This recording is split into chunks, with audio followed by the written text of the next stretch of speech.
আজকে তারা শেষ স্লোগান তাদের কই গেছে? তারা কি বলছিল স্লোগানে? ক্ষমতা না জনতা, জনতা জনতা। আজকে সাধারণ মানুষ দেখছে ক্ষমতা না জনতা।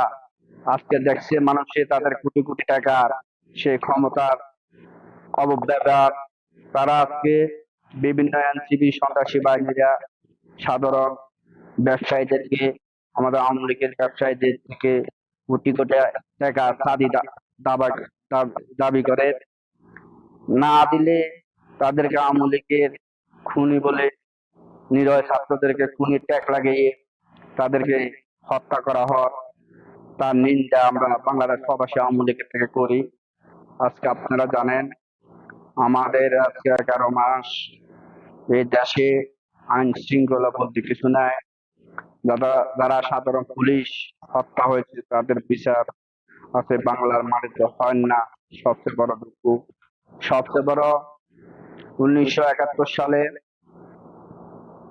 যখন অস্ত্র হাতে নিতে পাকিস্তানিদের বিরুদ্ধে, সেটা আমার পুলিশ বাহিনী ছিল। আজকে সেই পুলিশ বাহিনী নিরুপায়, আজকে সাধারণ মানুষ নিরুপায়। আপনারা জানেন আমাদের নেত্রী এই পর্যন্ত বাংলাদেশে তার নিজস্ব একটা বাড়ি নাই, সাধারণ গরিব গুণাদের দান করছে। সে সম্পদ ছিল বঙ্গবন্ধু টঙ্গী আমাদের শেখ মুজিবুর রহমানের বাড়ি। সেই বাড়ি তার স্বাধীনতাকে অস্বীকার করে, বাংলাদেশকে অস্বীকার করে তারা সেই বাড়ি ভেঙচুর করা হয়েছে, আমাদের রক্তক্ষরণ হয়েছে। আমরা সারা বাংলাদেশের যারা মুক্তিযোদ্ধার পক্ষের লোক তাদের রক্তক্ষরণ হয়েছে। আপনারা জানেন সাথীগণ বন্ধুগণ, আজকে নিরুপায় সাধারণ মানুষ, সারা যে নিরীহ মানুষকে ডাল চালে কথাকে মেয়েটে রাজপথে নামিয়ে হত্যা করা হয়েছে, আজকে তারা না খায় উপাস মরে। সবচেয়ে বড় দুঃখের বিষয়, যখন আমাদের নেত্রী ক্ষমতা ছিল, যারা গরিব গুণা মাসিক ভাতা, গর্ভীয়ত্ব ভাতা, বর্ষ ভাতা, প্রতিবন্ধী ভাতা, সব রুকুনে উন্নয়ন আমাদের বাংলাদেশের মানুষদের না খায় না মরে। বিদেশিদের কাছে যখন হাত পাতা না লাগে, সে ব্যবস্থা আমাদের নেত্রী করছে। আজকে আমরা কি দেখি? আমাদের নিরীহ মানুষেরা না খায় মরে। যারা প্রতি মাসে একটা ভাতা পাইতো, তাদের সংসারে জোগাড় হতো 2000-3000 টাকা, 10 কেজি চাল। আজকে তারা সেটাও পাচ্ছে না।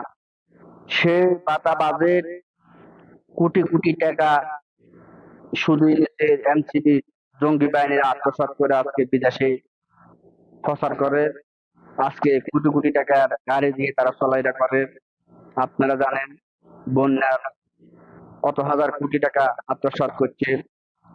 সারা দেশ স্বাধীন হয়েছে চলা 54 বছরে কোন সরকার এতবার খবর দেয় নাই যে ডক্টর ইনু তার গ্রামীণ ব্যাংকে সচল করার জন্য, ক্ষমতা থাকার জন্য আমাদের বিভিন্ন দেশের শপথ দিয়ে আমাদের সেই বাংলাদেশের গরিব গুণের মানুষের টাকা হাতিয়ে নিচ্ছে। আজকে আমি বলবো এই প্রবাসী আওয়ামী লীগের সংগঠনের পক্ষ থেকে সাধারণ মানুষকে বলবো, যারা যারা ফেসবুক ইউটিউবে আমার এই কথা শুনবে শেয়ার করে দিবেন, আরো 10 জন লোককে দেখা শুরু করে দিবেন। আজকে আপনারা মাঠে নেমে প্রতিবাদ করুন। নির্বাচনের মাঠে আওয়ামী লীগ সরকার যে কোনো স্বাধীনতার পক্ষে সত্যি ক্ষমতা আসার আমরা চাই।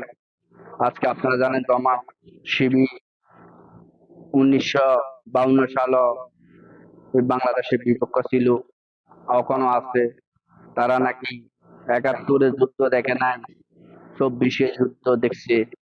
তাদের উদ্দেশ্য বলি, তোরা আগে ছিলি মুনাফিক, এখনো মুনাফিক, তোরা মুসলমানের নামে মুনাফিক। যারা